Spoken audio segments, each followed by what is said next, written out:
اگر یہ احتجاج کا سلسلہ اسی طرح جاری رہا تو پھر نگران حکومت کے لیے جو ہے وہ مشکل ان کی مشکلات میں اضافہ ہو سکتا ہے، اور اگر لا اینڈ آرڈر کی صورتحال پیدا ہو گئی اور ملک کے اندر جو ہے وہ لوگوں نے بل پھاڑنا شروع کر دیے اور بل نہ جمع کرائے گئے، تو پھر ایک اور نیا بحران جو ہے وہ سامنے آ سکتا ہے۔ اس لیے نگران حکومت کو جو ہے فوری اقدامات کی ضرورت ہوگی۔ دوسری طرف نواز شریف سمیت پیپل پارٹی، نون لیگ اور مختلف سیاسی جماعتوں نے جو ہے وہ الیکشن پر اپنی جو پالیسی ہے وہ سامنے رکھنا شروع کر دی ہے۔ وہ تمام سیاسی جماعتیں جو ہے وہ ود ان 90 ڈیز الیکشن چاہ رہی ہیں، جو کہ پاسبل نظر نہیں آ رہا۔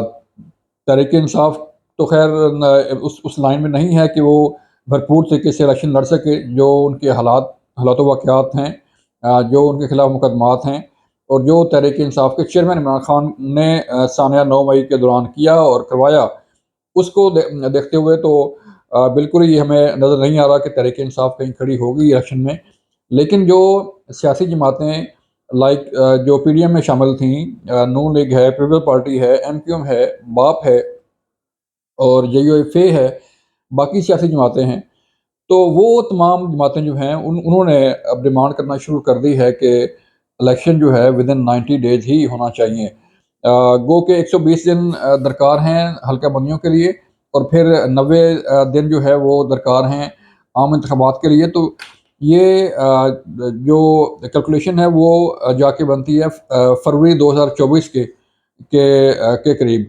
تو فروری 2024 میں اگر الیکشن ہوتے ہیں تو تب بھی ٹھیک ہے، لیکن یہ پریشر جو ہے وہ آئندہ آنے والے دنوں میں اور بڑھتا جائے گا۔ پیپل پارٹی کی جو قیادت ہے، انہوں نے یہ فیصلہ کیا ہے کہ وہ اپنا یہ پریشر جو ہے وہ اس میں مزید اضافہ کریں گے۔ ایم کیو ایم بھی انہی کے ساتھ ہے، جماعت اسلامی جو ہے وہ اپنا اسٹریٹ پاور شو کرنے جا رہی ہے۔ اسی طرح نون لیگ جو ہے ان کا مین فوکس جو ہے وہ میاں نواز شریف صاحب کے مقدمات ہیں کہ انہوں نے کلیئر کرنا ہے الیکشن سے پہلے تاکہ وہ بھرپور طریقے سے اپنی الیکشن کمپین کر سکیں۔ اور اکتوبر کے مہینے میں اگر وہ آتے ہیں تو پھر اکتوبر، نومبر اور دسمبر تک کا ان کا یہ ٹارگٹ ہے کہ میاں نواز شریف صاحب کو تمام مقدمات سے کلین چٹ مل جائے اور ان کی الیکشن لڑنے کی جو راہ ہے وہ ہموار ہو جائے۔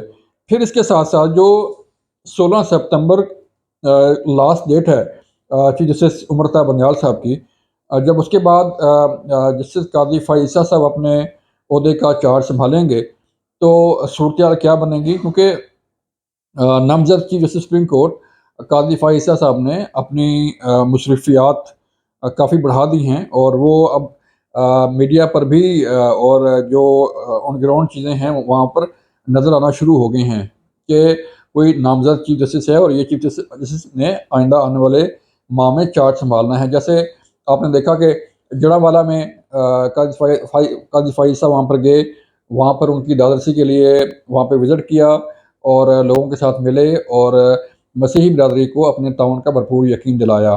پھر اس کے بعد انہوں نے سپریم کورٹ پریس ایسوسی ایشن کی تقریب سے بھی خطاب کیا اور ان کی ملاقاتیں بھی جاری ہیں۔ تو لگ رہا ہے کہ قاضی فائز صاحب جو ہے وہ بڑے بھرپور طریقے سے اپنے عہدے کا چارج سنبھالنے والے ہیں۔ جو ان کی مصروفیات ہیں اور ان کو ہم دیکھتے ہوئے تو یہ کہہ رہے ہیں کہ وہ بھرپور طریقے سے آئیں گے اور بھرپور طریقے سے اپنا ایک رول پلے کریں گے۔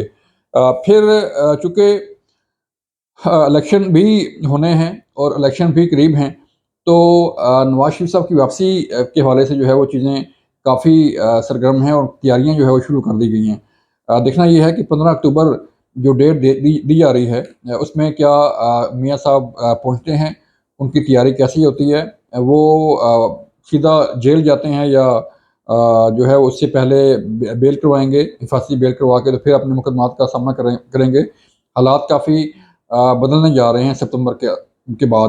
ستمبر اور اکتوبر جو ہے وہ یہ دو انتہائی اہم ماہ ہوں گے ملکی سیاست کے لیے بھی، نگران سیٹ اپ کے لیے بھی، عمران خان کے لیے بھی، اور الیکشن کے حوالے سے بھی جو ہے یہ انتہائی اہمیت کے جو ہے وہ مہینے ہوں گے۔ تو اس میں انتہائی اہم فیصلے ہونے ہیں۔ تو یہ تھی آج کی صورتحال جو ہم نے آپ کے سامنے رکھی۔ ایک پورا سینیریو ہم نے آپ کے سامنے رکھا ہے، فیصلہ آپ نے کرنا ہے۔ اپنا خیال رکھیے گا۔ اللہ حافظ۔